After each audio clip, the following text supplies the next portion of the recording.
اس لیے جتنا حق بیٹی کا ہے بیٹا کا ہے اتنی بیٹی کا بھی ہے. انسان کا سوچ ہے کہ بیٹا ہے تو اس طرح بیٹے کی عقیقہ کریں گے, بیٹی کا نہیں.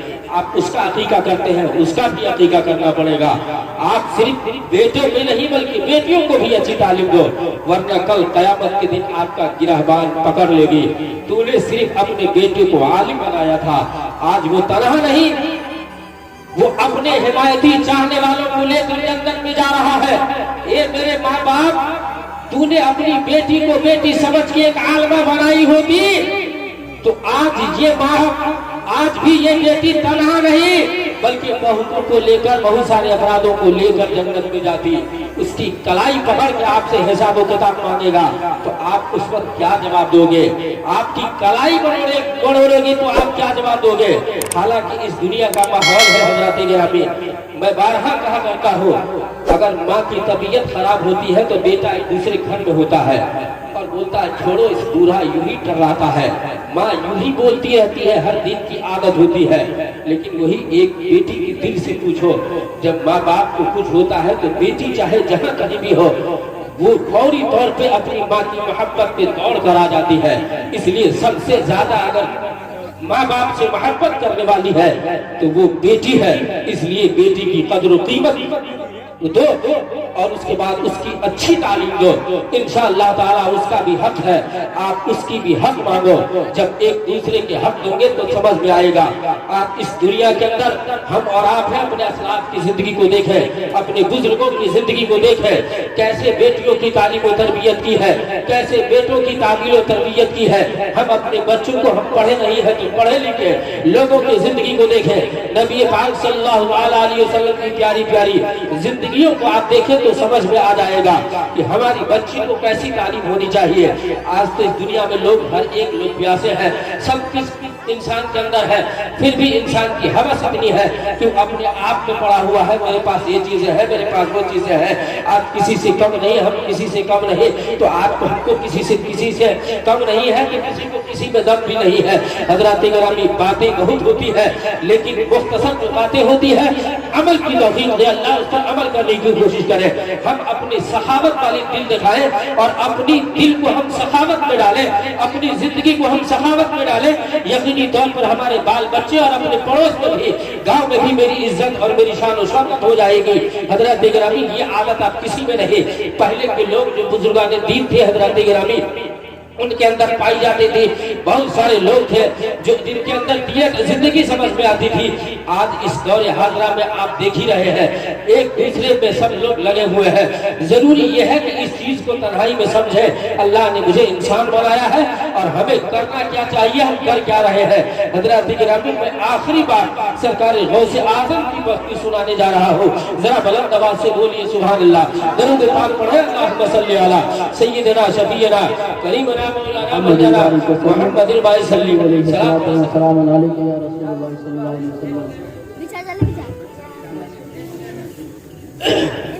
ایک بار اور پڑھیے درود شریف, اللہم صلی علی سیدنا شفیعنا کریمنا مولانا مولانا محمد بائی صلی صلاۃ و سلام علیکہ یا سیدی یا حبیبی یا رسول اللہ صلی اللہ تعالی علیہ وسلم. یعنی اس کی سوچ فکر کیسی ہوتی ہے, اس چیز کو آپ ملاحظہ کر لیجئے. بزرگان دین کا جو طریقہ ہے, ان کا سلیقہ کیا تھا, آپ اسے ملاحظہ کر لیں اور غور و خوض اس پر کریں. آج میری نگاہیں ہیں, میری زندگی ہے, جو روڈ گزر رہی ہے, یا میں مارکیٹ جا رہا ہوں یا کہیں چل رہا ہوں, دیکھتا ہوں کوئی فقیر, کوئی غریب کا بچہ ہے جو روڈ کے کنارے سوکھی روٹی کھا رہا ہے, مجھے اس چیز کی فکر نہیں ہوتی ہے. آج ہم اپنی گلیوں سے گزرتے ہیں تو دیکھتے کیا ہے کہ کسی گھر میں کھانا نہیں بنا ہے, مجھے اس چیز کی فکر نہیں ہوتی ہے. اگر فکر ہے تو اپنے بال بچوں کی فکر ہے. ہم اگر روڈ چوک چوراہے پر چلتے ہیں تو ہمیں کسی چیز کی فکر نہیں ہوتی ہے. ایک بچہ بھلے سے رو رہا ہے, اس کی آنسو پوچھنے والا کوئی نہیں ہے. آج اس ٹھنڈی کا موسم ہے اور بہت سارے ایسے غربا ہیں, بہت سارے ایسے غریب کے بچے ہیں جس کے ٹھنڈک کا کپڑا نہیں ہے, آج وہ ٹھنڈ سے کام رہا ہے, ہمیں اور آپ کو اس کی فکر نہیں ہے. آج بہت سارے ایسے غریب کے بچہ ہے جو بالکل بلبلا رہا ہے, ہمیں اس کی فکر نہیں ہے. لوگ سمجھتے ہیں برکت نہیں ہو رہی ہے, معاشرے میں برکتیں نہیں ہو رہی ہے. ہوگا کیسے؟ جب تمہاری قوم کا بچہ گر گرائے گا, تمہارے قوم کا بچہ جب گر کے گا تمہارے قوم کا بچہ جب ایسی حال میں رہے گا تو اس کی بددعائیں کس کو لگے گی؟ ہمیں اور آپ کو لگے گی، ہماری کبھی خوشحالی نہیں مل سکتی ہے۔ اس لیے غوث اعظم نے ہمیں سبق دیا ہے، غوث اعظم نے ہمیں غوث اعظم نے ہمیں تربیت دی ہے۔ سن لو، اگر نبی کی وفادار ہو، شریعت مصطفیٰ کی پابند ہو، اگر تم مسلمان ہو، مومن کامل ہو، تو تمہارے سامنے اگر کوئی سائل آتا ہے سائلوں کو مت چھڑکو۔ اگر تم مومن کامل ہے، تمہارے سامنے کوئی بھوکا اگر ہے تو اسے پیٹ بھر کے جانے دو، خالی مت جانے دو۔ کوئی دامن اگر تمہارے سامنے خالی آتا ہے اسے پر کر کے بھیج دو۔ اگر کوئی غریب تیرے سامنے آتا ہے پیسوں کا سوال کرتا ہے تو تم اپنی ضرورت کے مطابق اسے ادا کر دیا کرو۔ کوئی غریب اگر تیرے سامنے آتا ہے بل بلاتا اور روتا ہے تو اس کی آنسو پوچھ لو۔ اس لیے جس نے ایک غریب کی آنسو کو پوچھتا ہے، سرکار حضرت علی المرتضی شیر خدا داماد رسول فرماتے ہیں، جو ایک مسلمان دوسرے مسلمان کی آنسو کو پوچھتا ہے، اللہ تعالیٰ اس کے گھر میں بے پناہ برکتیں عطا فرماتا ہے۔ سبحان اللہ، سبحان اللہ، نعرہ تکبیر، نعرہ رسالت، نعرہ رسالت، جشن عید میلاد النبی، جشن عید میلاد النبی، نعرہ تکبیر، نعرہ رسالت، ماشاءاللہ، سبحان اللہ۔ حضرت گرامی، سرکار غوث اعظم کا زمانہ ہے، سرکار غوث اعظم ہے، سرکار غوث اعظم کا زمانہ ہے۔ سرکار غوث اعظم کے زمانے میں ایک نوجوان تھا جس کی بڑی ہی پیاری آواز تھی۔ یقینی طور پر جو اہل دل ہوگا، جس کے اندر قوم کی اصلاح کی فکر ہوگی، جس کے اندر قوم کا درد ہوگا، جس کے اندر بھائی چارگی کی محبت ہوگی، وہ سوچے گا میرا بھائی رو رہا ہے۔ جس کے دل میں قوم کا ہمدردی ہوگا وہ قوم کو بٹنے نہیں دے گا، وہ قوم کو اتحاد کا نعرہ لگائے گا، وہ قوم کو تقسیم نہیں کر سکتا ہے۔ حضرات گرامی، اس لیے ہم غوثی ہیں، غوث اعظم کے چاہنے والے ہیں، ہم غوث اعظم کے نقش قدم پر چلیں گے۔ غوث اعظم تو رہے لیکن غلام غوث بن کے اپنی زندگی گزار سکتے ہیں۔ غوث اعظم کی زندگی کیسی ہے؟ ایک نوجوان ہے جس کی بڑی ہی پیاری آواز ہے، بڑی پیاری آواز ہے۔ اللہ نے اس کی آواز میں کیا مٹھاس دی ہے۔ سرکار غوث اعظم اس نوجوان کو بلاتے ہیں اور بلانے کے بعد کہتے ہیں، بیٹا سنو، تم تو بھرتی ہوئی جوانی ہے، تمہاری آواز کتنی اچھی ہے، لوگ تمہیں کتنا چاہ رہے ہیں۔ آج اس گاؤں میں، کل اس گاؤں میں، پرسوں اس اسٹیج پر، جگہ جگہ تم جا رہے ہو، کتنی اچھی آواز تمہاری ہے، کتنی اچھی آواز تمہاری ہے۔ اے نوجوان، تجھے ایک بات میں کہوں، کہنے کا انداز دیکھیے، کہنے کا انداز کتنی اچھے اور نرالے ہیں۔ سرکار غوث اعظم فرماتے ہیں، نوجوان ایک بات کہو۔ کہا ہاں، ایک غوث، آپ کہیں عبد القادر کیا بات ہے؟ کہا تمہاری آواز کا چرچا چل رہا ہے، تمہاری آواز کا ڈنکا بج رہا ہے، لیکن جس منہ سے، جس آواز اللہ نے تجھے جو آواز دی ہے، اس آواز سے گانے کے بجائے نبی کی نعت پڑھ لیتا تو کتنا اچھا ہوتا، نبی کی نعت گنگنا لیتا تو کتنا اچھا ہوتا۔ سرکار غوث اعظم سمجھا رہے ہیں، لیکن اس نوجوان کے اندر غلط فکر تھی، غلط سوچ تھا۔ اس لیے جس کی فکر غلط ہو جاتی ہے، ایمان جب چھن جاتا ہے، اس کے دل میں حرام خوری جب بڑھ جاتا ہے تو دین کی کوئی باتیں اس کے اندر اثر نہیں کرتی ہے۔ اب وہ نوجوان کو جو سرکار غوث اعظم کی بولی الحق و الحق بات کڑوی ہوتی ہے، سرکار غوث اعظم کو بولی الٹا اسے اثر کر گیا اور کہا کہ اے غوث اعظم، جس گاؤں میں جاتا ہوں نوجوان میری آواز پر دیوانہ ہو جاتا ہے، گاؤں کے ہر لوگ دیوانے ہو جاتے ہیں، میرے گانے پر، میری آواز پہ سب دیوانے ہیں۔ ایک دن ایک راتیں ایسی نہیں ہے جو میں خالی ہوں، ہر جگہ میرا پروگرام ہوتا ہے، بڑے بڑے اسٹیج پر میں جاتا ہوں، ہر لوگ تعریف کرتا ہے اور صرف تم ہی ہو جو چلنے لگے ہو۔ اب آپ بتاؤ حضرت گرامی، سرکار غوث اعظم ہے جو اسے سمجھائے ہیں، لیکن وہ نوجوان کی فکر کیسی ہو گئی؟ ایک غوث اعظم پر پوری دنیا مجھے پہچان نہیں ہے، ہر گاؤں کے لوگ مجھ میری آواز کو تعریف کر رہے ہیں، لیکن ایک غوث اعظم عبد القادر صرف تم ہی کو تکلیف ہے میری آواز سے جلنے والا اگر کوئی ہے تو صرف تم ہی جل رہے ہو۔ اب وہ نوجوان گاؤں جانے لگتا ہے، قریہ جانے لگتا ہے، جو بھی لوگ ملتا ہے سب سے کہتا ہے میری آواز اچھی ہے نا؟ کہا ہاں، ہماری اچھی آواز کی سب کو